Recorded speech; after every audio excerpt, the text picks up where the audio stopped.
இப்போ பாருங்க, நான் இதில் அரிசி மாவு கொஞ்சம் போடுறேன். அரிசி மாவு இந்த கப்பில் 3/4 கப்பு. இது உளுந்து இது மைதா மாவு போட்டு கலக்கிறேன்.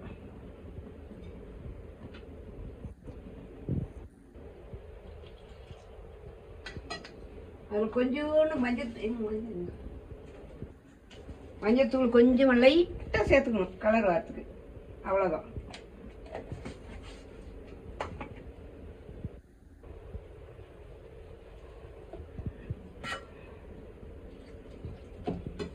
நல்லா கலக்கணும், இப்படி நல்லா கலக்கணும்.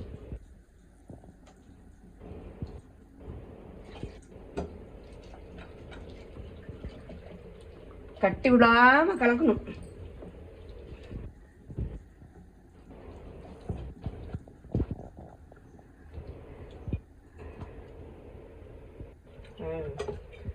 கலக்கிட்டு இப்போ என்ன செய்ய போறேன்னா, இந்த மாவு துவரம் பருப்பு நல்லா வேக வச்சு கரெக்டாக அடுப்பில் சுண்ட வச்சு வெல்லம் போட்டு நல்லா சுண்ட வைக்கணும். நல்லா சுண்ட வச்சு நல்லா ஆறணுன்னா நல்லா இப்படி பிணைஞ்சு அது பிற்பாடு தேங்காய் போடணும். அதுக்கு பாருங்கள், இவ்வளோ தேங்காய் போடணும்.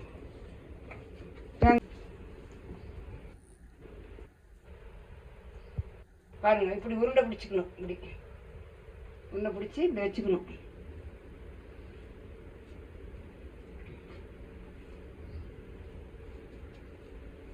இதெல்லாம் மக்கள் விரும்பி நல்லா சாப்பிடுவாங்கன்னு தான் நான் அவளோட போடுறேன்.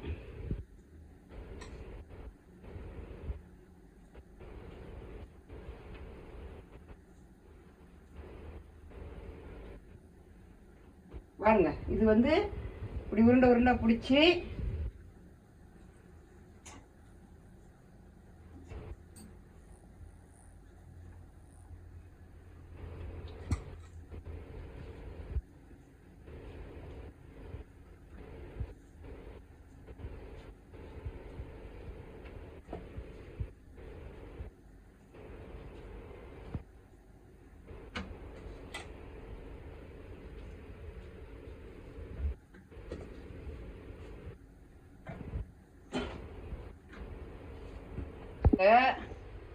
இப்போ இது மாவுட அந்த மைதா மாவு அரிசி மாவு கலந்தில்ல, அந்த மாவு கரைச்சி எண்ணெயில் போடணும்.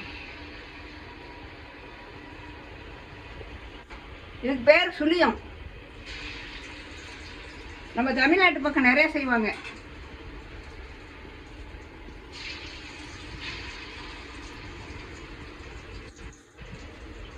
தினம் ஒன்று செஞ்சு காட்டணும்னு எனக்கு ஆசை. செய்கிறேன் உற்சாகப்படுத்துங்க. என்ன அவங்கவுங்க பார்த்து சொல்லுங்க, இத்தனை நாள் பார்த்துருக்கோம், இத்தனை பேர் பார்த்துருக்கோம், நான் என்ன தெரியும் பாட்டின்னு சொல்லுங்க. செய்கிறேன்.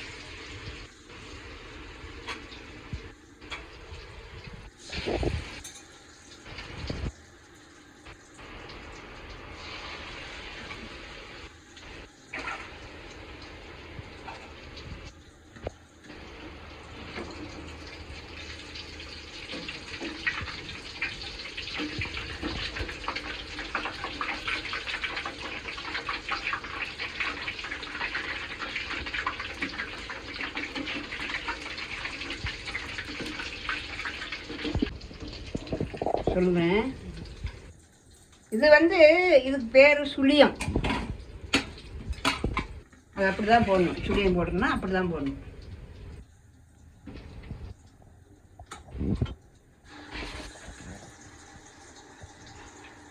நல்லா விரும்பி சாப்பிடலாம், நல்லா இருக்கும். புள்ள குட்டிலாம் நல்லா சாப்பிடும். நீங்கள் செஞ்சு பாருங்க, எவ்வளோ டேஸ்ட்டாக இருக்குன்னு பாருங்க, அப்புறம் சொல்லுவீங்க. எல்லாரும் செஞ்சு கொடுங்க, நீங்களும் சாப்பிடுங்க. உங்கள் வீட்டில் இருக்கவங்களுக்குலாம் செஞ்சு காட்டுங்க, இப்படி செய்யுது பாட்டி பாரு, இது நல்லா இருக்கா அப்படின்னு செய்யுங்க. என்ன செய்கிறேன், எனக்கு என்னென்ன தெரியுதோ அதெல்லாம் செய்கிறேன். நான்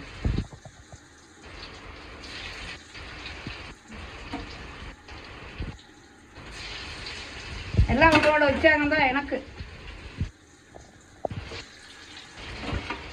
பாருங்க, இது பேர் சுழியம். உப்பு போட்டு சூடாக போட்டு கையில் வச்சுருக்கேன். இது மக்கள் விரும்பி சாப்பிடுவாங்க. எனக்கு என்கரேஜ் பண்ணுங்க. நான் நல்லா செய்வேன். என்னென்ன பலகாரம் வேணும் செஞ்சு காட்டுறேன். நீங்கள் ஒத்துழைச்சிங்கன்னா எல்லாமே செய்வேன். என்னையும் பாராட்ட வேணும்னு சொல்ல, என்கரேஜ் பண்ணுங்க, அவ்வளோதான்.